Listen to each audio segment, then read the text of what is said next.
Nous allons, au cours de cette formation, étudier les instruments de bord suivants: altimètre, variomètre, anémomètre, indicateur de virage et de symétrie, horizon artificiel, compas magnétique et conservateur de cap. Cliquez simplement sur l'instrument que vous voulez étudier. Bon travail! L'anémomètre est l'instrument qui mesure la vitesse de l'aéronef par rapport à l'air qui l'entoure. Il mesure en fait la différence entre une pression totale et une pression statique et la convertit en vitesse. On va voir au cours de ce cours le principe de fonctionnement, la présentation de l'équipement et bien entendu son utilisation opérationnelle. Le principe de l'anémomètre est celui de l'altimètre. Il dispose d'une capsule anéroïde, mais qui reçoit cette fois-ci la pression de l'air à l'intérieur, tandis que le même mécanisme amplificateur, petit trou denté engrenant sur une grande, transmet à l'aiguille les déformations de la capsule. L'anémomètre est un manomètre différentiel soumis d'une part à la pression statique et d'autre part à la pression totale. Il indique donc une pression dynamique qui est liée à la vitesse propre de l'avion. À noter donc que la vitesse lue sur l'anémomètre est appelée vitesse indiquée, ou IAS pour Indicated Airspeed. Après correction des erreurs instrumentales, on obtient ce que l'on appellera la vitesse corrigée, VC, Calibrated Airspeed, qui est en fait l'indication d'un anémomètre idéal branché sur une antenne parfaite. Après correction de compressibilité adiabatique au niveau de la mer, on obtient la vitesse vraie, donc correction de pression et de température, ou True Airspeed, TAS, ou vitesse propre, qui seule intéresse bien entendu le pilote pour la navigation. Dans les pays comme en France, un système métrique, le badin, anémomètre, des avions légers est gradué en km/h. Sur les avions de construction britannique ou américaine, le badin est actuellement gradué en miles ou en nœuds, qui est la graduation officielle pour les avions commerciaux. Les nœuds sont des milles nautiques par heure. Ces unités sont issues de la navigation maritime et restent pertinentes, même aujourd'hui dans l'aéronautique, car elles correspondent aux subdivisions d'arcs sur les cercles du globe terrestre. Sur le pourtour des cadrans, des zones de couleur sont aménagées sur tous les badins ou anémomètres analogiques pour concrétiser d'un seul coup d'œil les vitesses d'utilisation.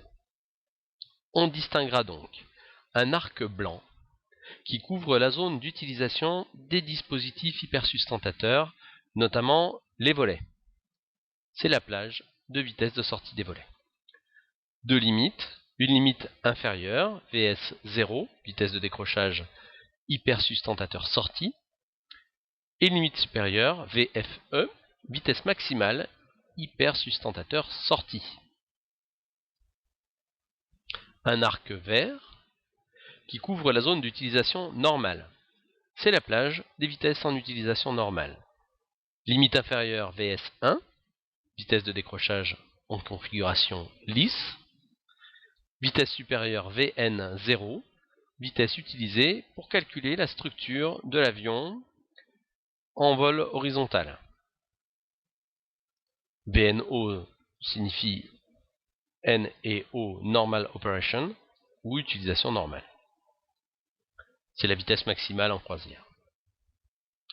Il s'agit aussi d'une vitesse à ne pas dépasser en atmosphère instable. Un arc jaune. L'arc jaune couvre la zone de prudence, donc à ne pas utiliser en air turbulent. Il est situé entre la VNE et la VNO. C'est la plage d'utilisation des vitesses en air calme. La limite inférieure est la VNO, vitesse maximale de croisière.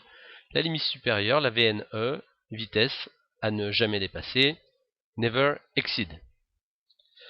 Un trait rouge. Le trait rouge sur l'échelle des graduations matérialise la VNE, qui est la vitesse à ne jamais dépasser. Vous pourrez trouver sur certains badins un équipement permettant de calculer immédiatement et de façon très rapide la vitesse propre de l'avion. Pour cela, il suffira de faire correspondre, grâce au bouton tournant en bas à droite du badin, l'altitude et la température extérieure, et ainsi d'avoir une lecture immédiate de la vitesse propre de l'avion. Pour l'utilisation opérationnelle du badin, je vous demande de retenir simplement la formule suivante. La vitesse propre de l'avion est égale à la vitesse indiquée plus 1/10 de cette vitesse par tranche de 6000 pieds, c'est donc la correction de pression, plus ou moins 1% par 5 degrés de delta ISA, c'est-à-dire d'écart par rapport à la température standard, c'est la correction de température.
Ceci conclut le cours sur le badin et son utilisation opérationnelle. Si vous avez des questions, n'hésitez pas à les poser à votre instructeur, il est là pour ça.